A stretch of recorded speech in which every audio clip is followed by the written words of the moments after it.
Olá pessoal, nessa nossa sétima aula nós vamos trabalhar agora, iniciar nossos trabalhos com o Semantic Manager, né? Quando a gente realizou a instalação do Step 7, ele instalou aqui esses três aplicativos e o principal deles é o Semantic Manager. Vamos dar uma olhadinha nele aqui. É no Semantic Manager que eu vou fazer a minha configuração de hardware, é no Semantic Manager que eu vou fazer a minha programação dos meus CLPs, tá? Então ele está abrindo, percebo que eu tenho aqui uma janela, ela vem vazia, e logo de cara, toda vez que eu for usar o Semantic Manager, vai aparecer esse wizard. O wizard é como se fosse um passo a passo, um auxiliador para a gente na criação de um projeto novo. Como eu não quero que vocês fiquem dependentes do wizard, né? Nós vamos fazer o passo a passo sem necessidade de alguém para guiar. Eu vou cancelar aqui o wizard e a gente vai iniciar um projetinho novo a partir do zero. Tudo bem? Bom, a primeira coisa que eu tenho que fazer é verificar o seguinte: eu não tenho nada aqui na minha área de trabalho, vamos dizer assim, do meu Semantic Manager. Então o que eu tenho que fazer é em File e New, ou então aqui nesse ícone padrão do Windows, né? Que é quando eu quero criar um novo documento, eu venho nesse ícone aqui. Então tanto faz, eu vou por aqui, New. A primeira janela que vai ser exibida é essa daqui, novo projeto. Tem três abas aqui: User Projects, Libraries e Multi-Projects. Inicialmente a gente vai dar ênfase aqui no User Projects. Futuramente nós veremos essas duas novas abas que estão aqui, tá bom? O que eu preciso fazer é colocar um nome para esse meu projeto. Eu vou colocar o nome de curso. Ele é do tipo projeto, né? Eu tenho aqui library ou multi-project. Ele é do tipo projeto. E aqui, pessoal, é o caminho onde ele será salvo, tá? É um padrão do próprio Semantic Manager.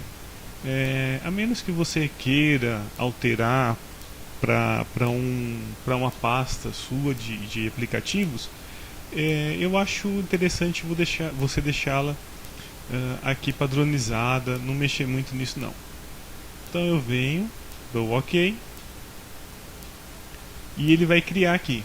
Legal, criou aqui a minha janela. Percebeu que isso daqui é uma janela.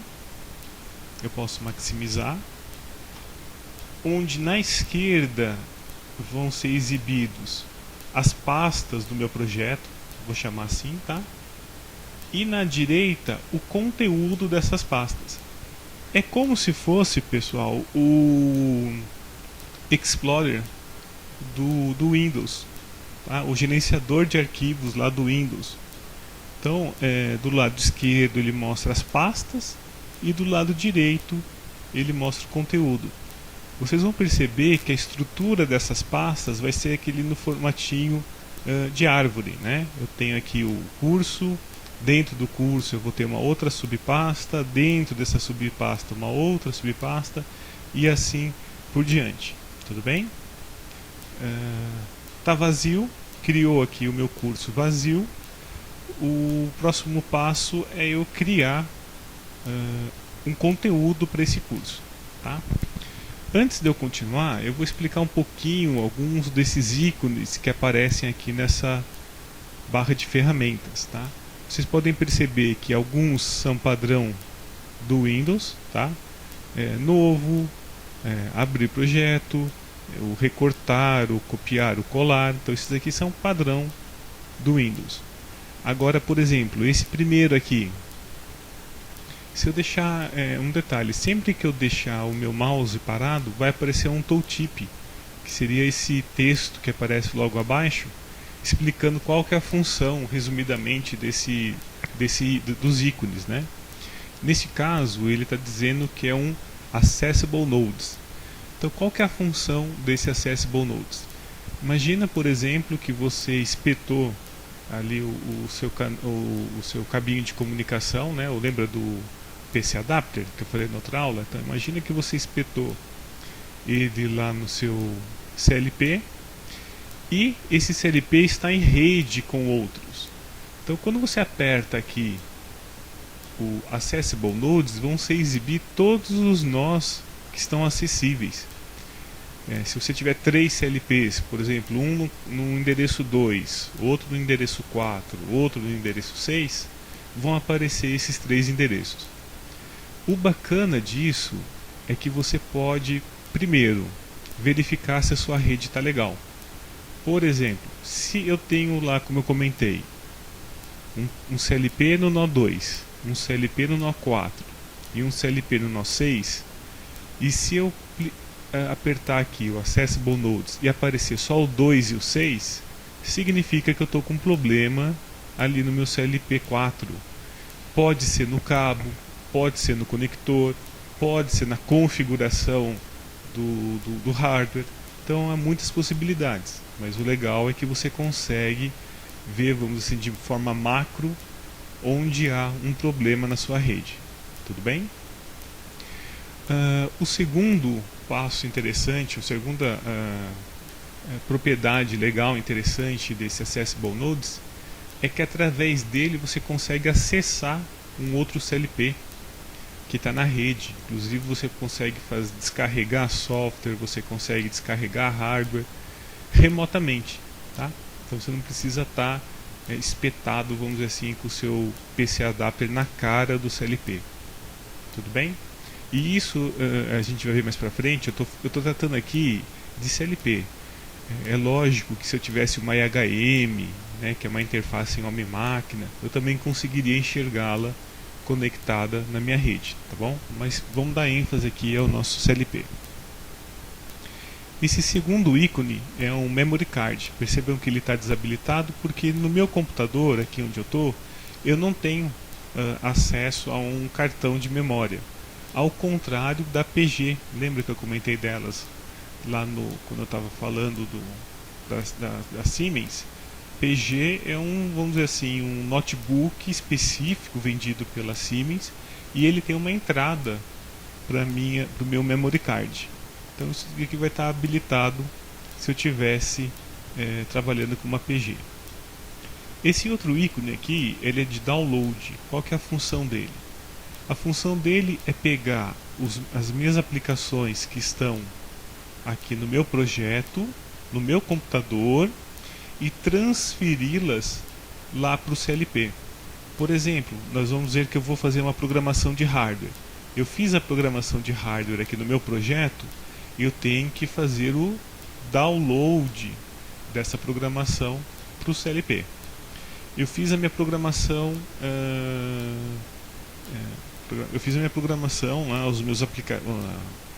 a minha lógica de programação, vamos dizer assim, né? Eu fiz a minha lógica de programação com os meus blocos de programação. Preciso fazer o quê? O download desses meus blocos de programação para o meu CLP.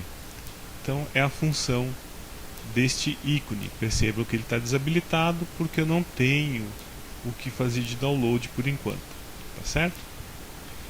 Esses ícones aqui que estão aparecendo lado a lado, eles são, vamos dizer assim, mutuamente excludentes, né? Enquanto isso que aqui eu estou em offline, o online não está acessando. Quando eu clico em online, percebo que o offline saiu. Então qual que é a função do offline com o online? Offline, eu estou verificando, eu estou olhando as coisas que estão no meu no meu computador, no meu HD, tá? A minha programação que está no meu HD, a minha configuração de hardware que está no meu HD. Quando eu coloco em online, eu estou verificando, vai estar me exibindo para mim aqui a programação que está lá no meu CLP. Se eu clicar no hardware, vai mostrar como que está configurado o hardware lá no CLP. Então essa é a diferença. Offline, dentro do meu computador. Online, lá no CLP. Como que eu sei quando eu estou online e quando eu estou offline? Duas coisas. A primeira delas é que muda essa parte de cima, a cor aqui de fundo, ela muda, tá? Percebo que quando eu estou em online, fica esse azul claro. Quando eu estou em offline, ele desaparece. A segunda forma de eu verificar que eu estou em online ou não é que do lado aqui, olha, do nome do meu projeto, aparece a palavra online, tá? Mais pra frente vocês vão ver que tem bastante utilidade eu estar chaveando, vamos dizer assim, de offline para online. O bacana é que quando eu estou em online, eu posso fazer isso daqui, ó. Eu venho aqui, minimizo, restauro na verdade, né?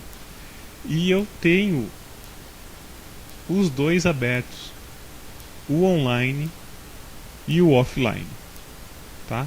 Então, inclusive, eu posso estar verificando, olhando se está tudo igual, se está faltando alguma coisa lá no meu CLP. Tudo bem? Vou fechar o online aqui e vou ficar só com o offline. Muito bom. Esses ícones são padrão. Aqui também. Filtro não vou falar agora. Esse cara é legal. Configure Network. Através dele eu consigo, como o nome já diz, configurar minha rede, se o meu CLP estiver numa rede, tá? Mais pra frente a gente vai ver como que eu faço isso passo a passo. Aqui eu tenho o Simulation On-Off.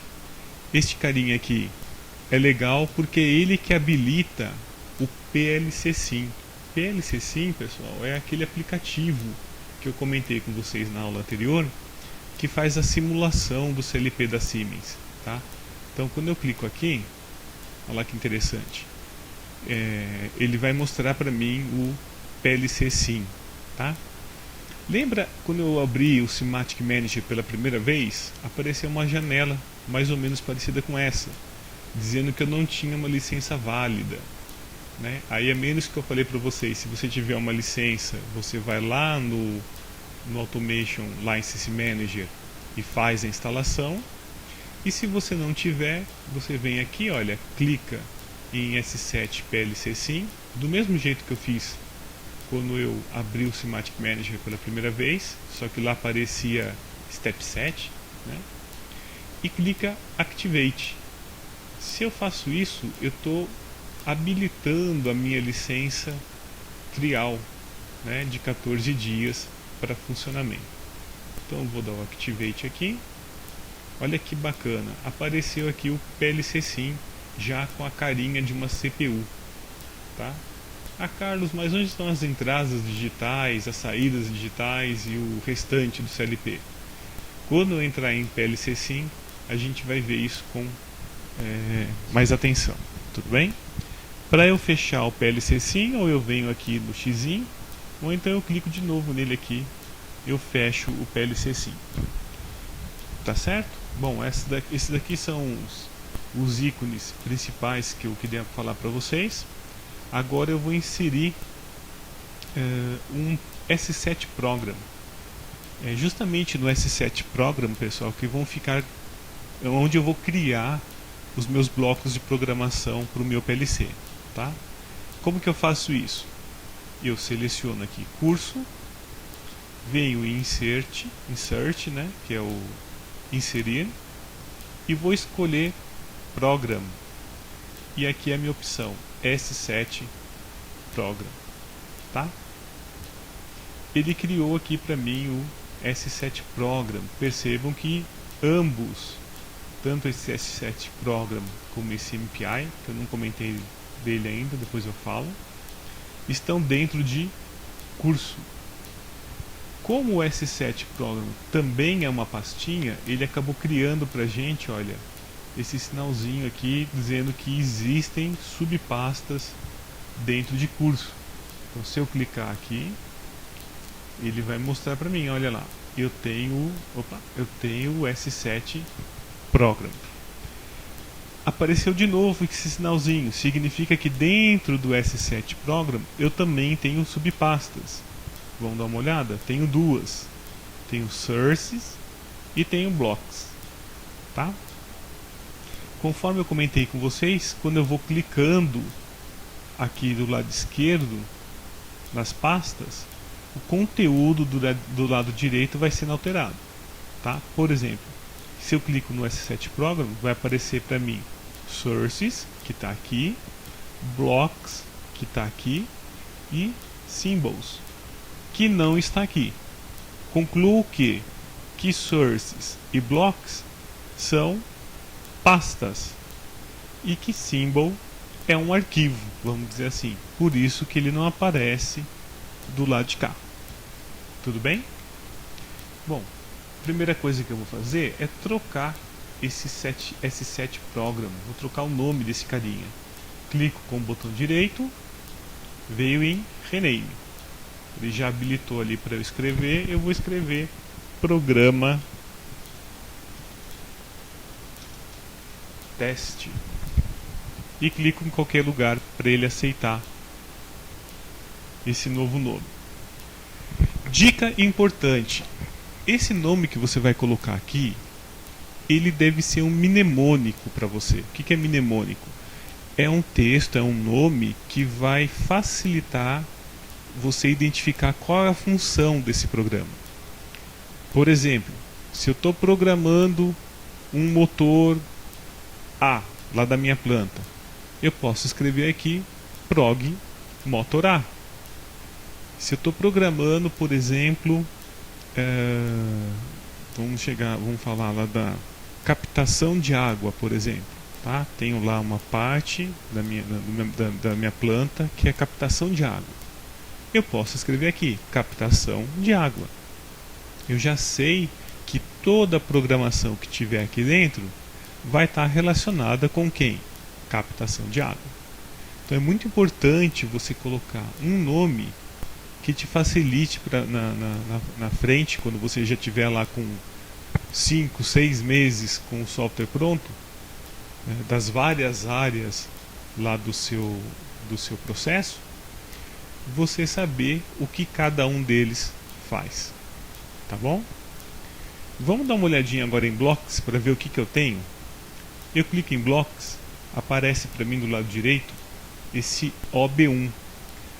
OB1, pessoal, é o único bloco que sempre vai vir criado automaticamente pelo Semantic Manager quando eu crio um S7 Program. Ele é muito importante, é por isso que ele já vem criado pelo Semantic Manager. Não vou comentar sobre ele agora, não faz parte dessa aula de hoje, mas eu vou dar uma ênfase especial para o OB1, tá? O que eu quero fazer com vocês agora é abrir uma library. Lembra que quando a gente foi no File New, eu tinha lá User Project e na segunda binha eu tinha Library. Então vamos dar uma olhadinha para ver o que eu tenho já de biblioteca padrão que já vem junto com o meu Semantic Manager. São blocos que foram desenvolvidos pela Siemens, tá? Ela percebeu, puxa vida, muita gente usa esse tipo de programação. Muita gente precisa desse outro tipo de programação. Então o que ela fez? Ela já criou bloquinhos, alguns parametrizáveis, outros não, mas de forma a atender determinadas funções, tá? Então como que eu faço para abrir a biblioteca do Step 7 do Semantic Manager? Eu venho aqui em File, Open, seleciono aqui Libraries, tá? No nosso caso eu vou selecionar a Standard Library. Seleciono Standard Library e clico em OK, tá? Apareceu isso daqui. Essa telinha, esse pop-up, na verdade, só está dizendo o seguinte: as bibliotecas elas são protegidas, né, são de direito reservado, tal. Eu só dou OK, não preciso me preocupar com isso. E está aqui, apareceu aqui o Standard Library. Caramba, Carlos, cadê meu projeto? Né? Para onde ele foi? O que aconteceu? O Semantic Manager, ele trabalha com Windows, né, com janelas, tá? Então, na verdade, a janelinha onde está lá o nosso projeto curso está por trás dessa janela Standard Libraries. Como que eu faço para navegar entre elas? Eu venho aqui em Windows e eu tenho as janelas que estão abertas. Esta está com essa marquinha dizendo que é ela que está ativa no momento. Mas a minha curso também está aberta, tá vendo? Só que ela não está ativa no momento. Se eu quiser voltar para o curso, eu clico aqui. Olha lá. Voltou para a minha janelinha do curso. Se eu clicar novamente, percebo que quem está ativo agora é curso. Mas nada impede de eu voltar para Standard Library. Está aqui. Tudo bem? Bom, dentro de Standard Library, percebam que a estrutura é a mesma. Do lado esquerdo, pastas, e do lado direito, conteúdos. Então eu vou clicar aqui nesse sinalzinho, mostrou aqui uma outra hierarquia. Eu vou selecionar TI S7 Converting Blocks. Percebam que apareceu aqui blocos e símbolos. Vou clicar novamente aqui no sinalzinho e vou clicar em blocos. Tá aqui, pessoal. Esses blocos são blocos que já foram criados pela Siemens. Percebam que ele tem um cadeadinho aqui, é exatamente aquilo que ele comentou antes. Eles são protegidos, eu não consigo editar a programação desses blocos, tá? Cada um deles tem uma função específica. No nosso caso, eu vou utilizar aqui o FC105. O que eu quero fazer? Eu quero utilizar essa programação pronta da Siemens no meu projeto, tá? Se a gente voltar lá, percebo que eu não tenho esse bloco aqui na minha pastinha. Como que eu faço para transferir um bloco da biblioteca para o meu bloco lá do meu curso? Eu posso fazer assim, olha, eu venho aqui, restauro o tamanho, tá? Como eu tinha mostrado da outra vez, eu fico com a minha janela do curso aqui e com a minha janela da Standard Library aqui. Percebo que de propósito já cliquei em blocos aqui, justamente para ficar aberto desse lado de cá o conteúdo de blocos. E eu seleciono agora o FC105, clico com o botão esquerdo, mantenho pressionado e simplesmente eu arrasto aqui para dentro da pastinha blocks do meu curso. Solto e perfeito, pessoal. Tá aqui. Ele fez uma cópia do FC105 que está dentro de Standard Libraries para dentro do meu curso. Percebam que eu falei cópia. Por quê? Porque ele não tirou daqui e trouxe para cá. Tá? Eu não perdi o FC105 da minha biblioteca. Ele simplesmente fez uma cópia exata dele aqui na minha pastinha curso. Tudo bem? Se eu precisasse usar algum outro bloco, mesma coisa. Eu clico nele, arrasto e solto. Tudo bem? Bom, já posso fechar aqui o Standard Library. Não vou usá-lo mais. Vou maximizar novamente aqui meu curso. E vem a seguinte pergunta: que raios é FC105? O que ele faz? Um jeito muito legal, mas muito bacana mesmo de eu saber qual é a função do FC105 é clicar nele e apertar o F1 do teclado. Ou então usar esse cidadão, esse ícone que está aqui no cantinho. Tá? É a mesma função. Se eu selecionar e apertar o F1, ele vai mostrar um help, uma ajuda sobre esse bloco FC105.